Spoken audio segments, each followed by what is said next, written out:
I guess the biggest question of the weekend was, did Durk and Baby meet your expectations? Or realistically, was your expectations too high? And when I asked you that question, are you a real Durk and Baby fan when you set the bar so high where you were like, oh, I thought they was going to sell 300,000. I was going like, neither one of them ain't never sold 300,000 on their own. Why you thought they was going to sell 300,000 together?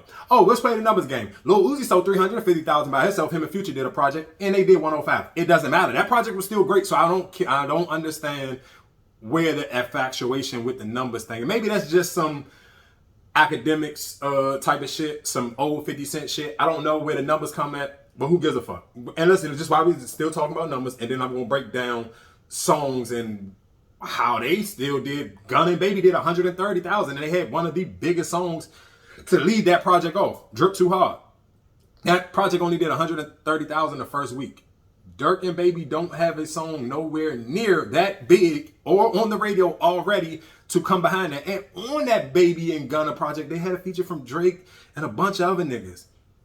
So for fucking Baby and Durk to damn near do 190, that's an extra 60,000. What the fuck are we talking about? What's your expectations? Let's keep it in music, because I don't feel like numbers shouldn't make you change the way you feel about music. You shouldn't compare, or your expectations shouldn't have nothing to do with numbers. But I just threw some numbers out there just because the internet just love to talk about numbers. The numbers shouldn't matter, because should not have no feeling on the music. Because I'm 100% positive everybody watching this video, there's some local rapper that you fucking love in your city or in another city over, and them niggas ain't doing no fucking numbers, but you love their music and bump the shit out of that motherfucker and don't care what their first week number sells. You just love the fucking music. So just don't do that for the bigger artists too. Like, let's be fucking real.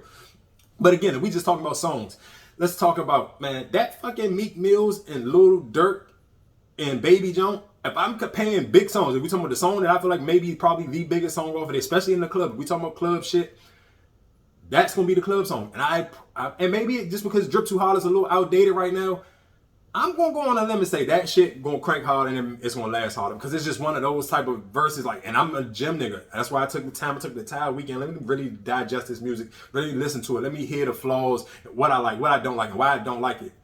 And that song to me is the biggest standout one. But like I said, Drip Too Hard, you gotta think about how big Drip Too Hard was. And it got nominated for some Grammys, I think, some other shit. If it didn't get nominated for a Grammy, I'm 100% positive it got nominated for some other awards. So for this Durk and Baby project still to outsell that, you have to get these niggas some credit. Like, what are you trying to discredit them on living up to what expectations? And then my thing, when we talk about expectations, stylistically and song-wise, what were you looking for? For me, my very first song I ever heard Lil Durk, I'm a Johnny come lately when it comes to Durk as well. I'm familiar with all his old shit, but all his old shit don't stick to me like his new shit do. So like, let's say the very first big song was L's Anthem. L's Anthem, when you gotta think about it, and me, I'm not gonna lie, I'm only gonna speak for myself, and whoever can agree, you can agree. When L's Anthem came out, that was the height of Chief Keef and Lil Reese and that whole Chicago drill movement, and it was, I don't feel like L's Anthem could be compared with Bang or Us or Traffic or any of that shit Reese and Chief Keef had. Even to some of the shit that some of the other smaller niggas that they was beefing with. L's Anthem to me wasn't even bigger than some of those songs. So, but that stylistically, that's who Durk has been his entire career. He makes songs that make people feel a certain way. It's not necessarily chanting I'm out in the club and I'm about to wild out, throw a chair at a nigga. No, that's not his lane. That's never who he's been. Don't get me wrong, he can do it. And he did it even on that song with Meek and Baby. He blacked the fuck out on it. I'm gonna get to that in a few seconds. But it's just like, I kind of be like, well, I just really wanted to know what niggas was looking for. And then when niggas was comparing it to Future and Uzi, I'm like, bro, neither one of these niggas make songs like Future or Uzi. Their solo careers are not comparable to either one of these niggas. Neither Lil Baby or Lil Durk are not club-driven song niggas.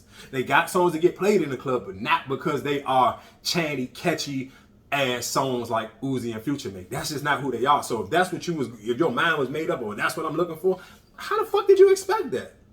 Like, that's like you fucking expecting, like, niggas you're not looking from Rod Wave, because you know what you're gonna fucking get. I'm not looking at from Gates. This is certain niggas. I feel like I just know they're here to talk to my soul. They're here to kind of put me in a different type of mood, make you be like, oh, this nigga, yeah, he said that. That's cool. Like, I'm really appreciating what they saying, because it's just differently. I feel like these niggas make music for your soul, not for your ass. I always tell niggas jokes like, If y'all niggas want to twerk your ass, go play, listen to the City Girls. Meg got some new shit coming out this Friday. Go listen to that shit. If you want to shake your ass, Meg got a new song coming out this Friday. Go fucking listen to Twerk You Later by fucking City Girls. Y'all niggas just be weird, bro. And I can just tell by even when I'm looking at what y'all comparing.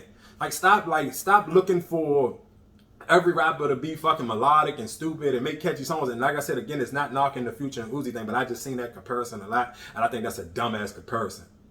But let's go into these songs. Let's go to the first song. To me, like I said, I'm gonna be, as much as I'm gonna praise them, I'm gonna sit here and be able to tell y'all the songs that I wasn't fucking with neither. And the John was the Voice of the Hero. That song, the first one they put a video out for, I was cool on that shit. That shit, it left a bad taste in my mouth. Pause, no homo.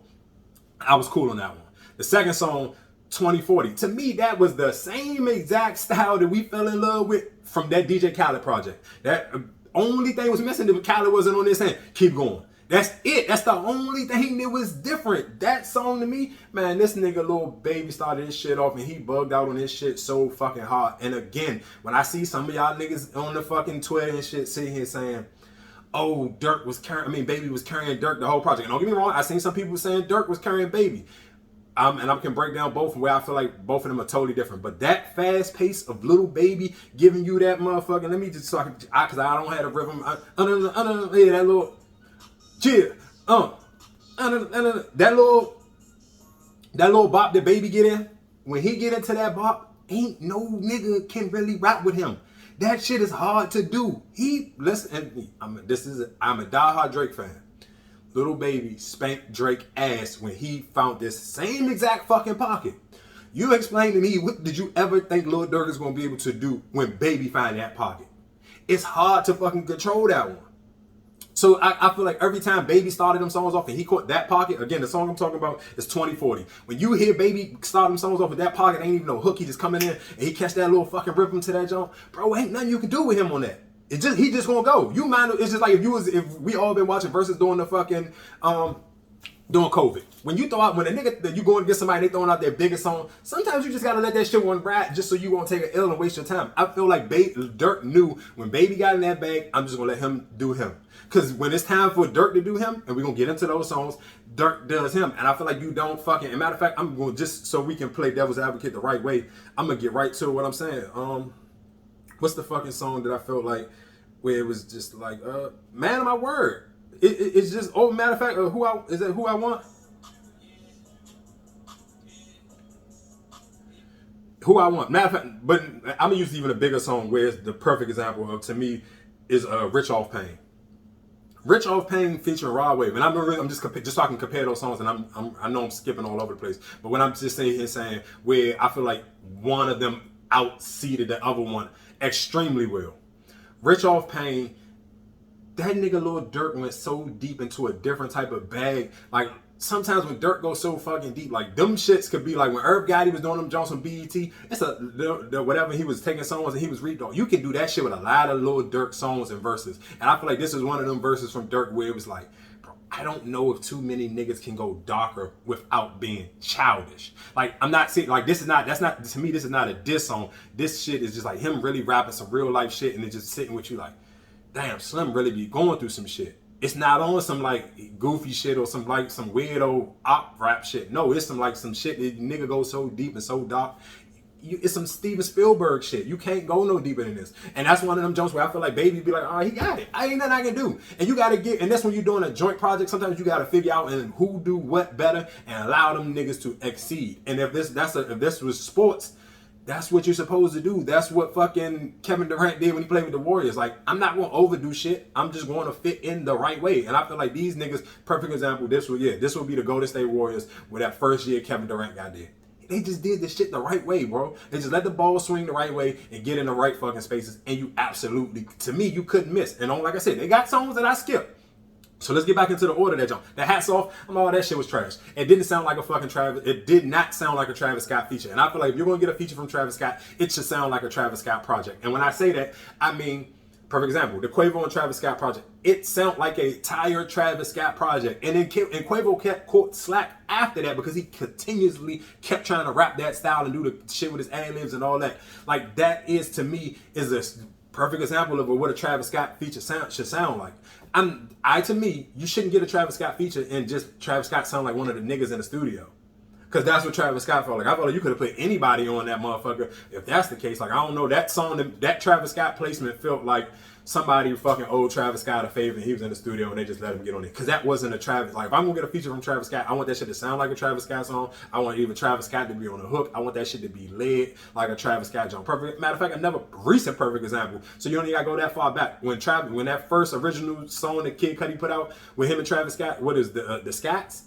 That sounded like a Travis Scott song. Kid Cudi felt perfectly in that motherfucker. Like, I'm not a huge Cudi fan, but I swear I felt like this nigga, if he gonna go like this, like, I'm cool with this. If that's that bag he gonna be in, yeah, I'm good on Kid Cudi. He is doing that motherfucker. Because Travis Scott, he just fit perfectly with Travis Scott in that bag. So that's my thing when I'm saying, if you're gonna get a Travis Scott feature, it should have sounded like that. Like, that would be one of my critiques on that joint. The Who I Want. To me, I'm really not a huge fan of the girl songs. But I understand Durk's audience. I understand what Durk does well. He makes excellent songs for women. Women are probably the loudest spokespeople for Little Durk from time to time, especially when it depends on the project. And I felt like he did the right thing. And I've seen a lot of women on the timeline post this Who I Want.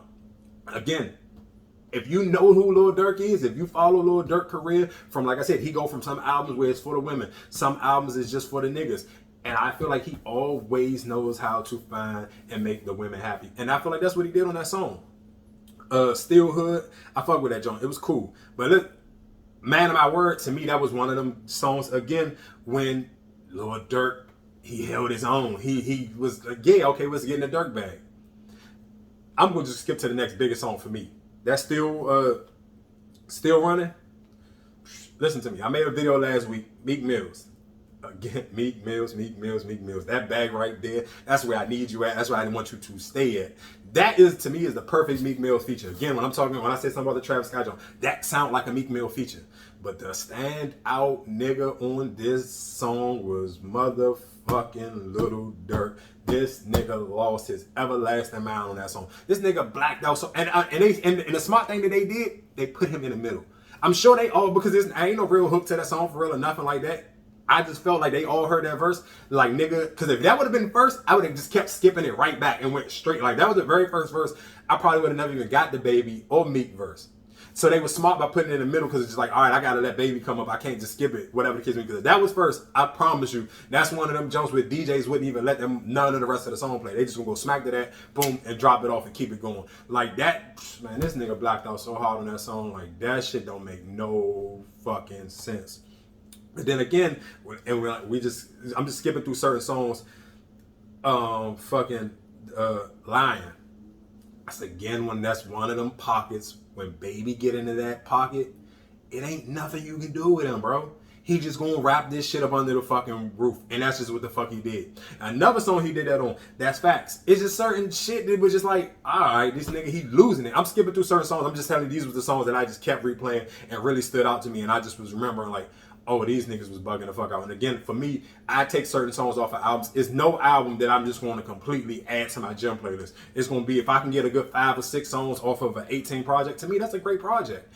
I'm not looking for, it's not too many niggas that's going to put out a project and you like, that whole entire project is 18 for 18. Now, don't get me wrong, not sitting here saying you can't listen to the project over and over, because you can, but I'm sitting here saying, for me, it's just like, I don't have to be in the mood to listen to the entire project. I just need this song to fucking work out to.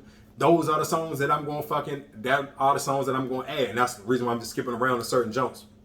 Even that OK jump. It's like that, to me, that OK song was the song to me where it was the best balance of both of them. Where they were meshing the best, where the song and sonically made sense, the tempo, the rhythm, all of that. I feel like, to me, that's why my biggest beef will be like, where did they not meet the bar at? Because I felt like they met perfectly damn near on every song. When whoever was leading, they probably might have a standout verse. Or it just depends on the flow of the song. I felt like they just did it better. But like, again, I said, I think they have strong points for both of them as artists, even on or off this project. When Lil Durk raps about just shit that you can Google what's really going on in his life, bro, nobody don't do that shit better than him. I feel like that's his strong point. Of course, that's a sad part as well. And I definitely want to send condolences out to Durk and his family.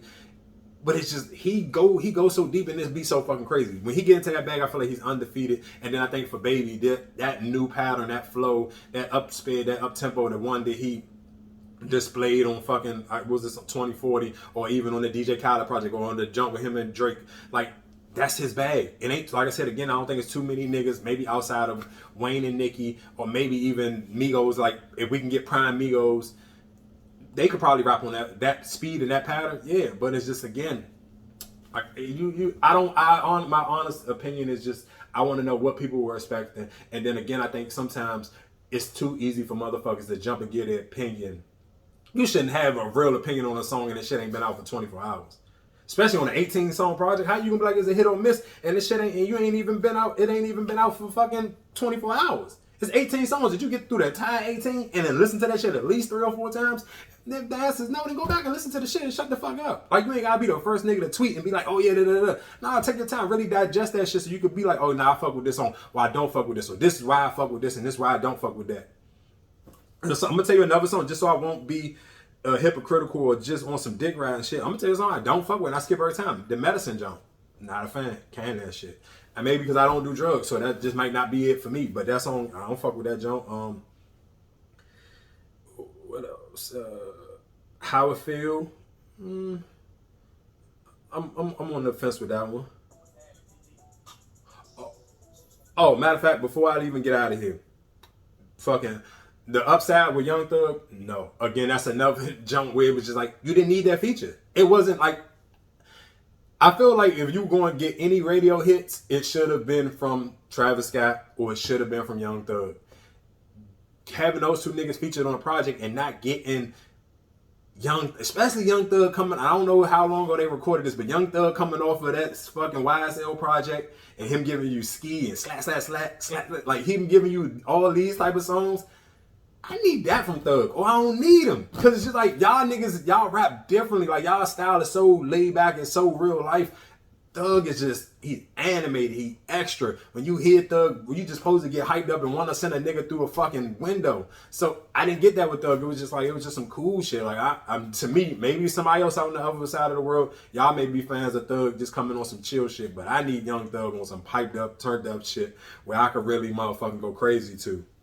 So that was one of the jumps that I would have done. To me, the two perfect features out of here, they don't got a lot of features, but the Rod Wave jump and the Meek Mill jump, undeniable fucking features. I feel like that Rod Wave, they should probably try to figure out how to get on the radio. I don't know the radio politics. I don't know how artists pick what songs should be on the radio now. But to me, if you sleeping on Rod Wave, just click to that. I don't know how many niggas, because Rod Wave do numbers, so I don't think it's too many motherfuckers out here sleeping on them.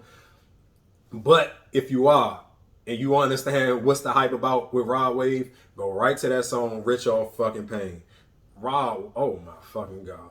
That nigga, that voice, you can't find that shit nowhere else. He is a one of fucking one. Rod Wave, boy, listen to me.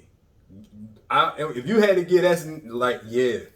Like I said, I don't know how they pick the radio shit, but to me, if we going on radio songs, I feel like that John with Rod Wave, and because his voice is so familiar on the airwaves right now, I feel like you can't go wrong with that. But again, my biggest thing to the whole, just with the internet shit, is just like, bro, give music an actual time to digest before you sit here and say, oh, it's not this or it's not that. How many times did you listen to it?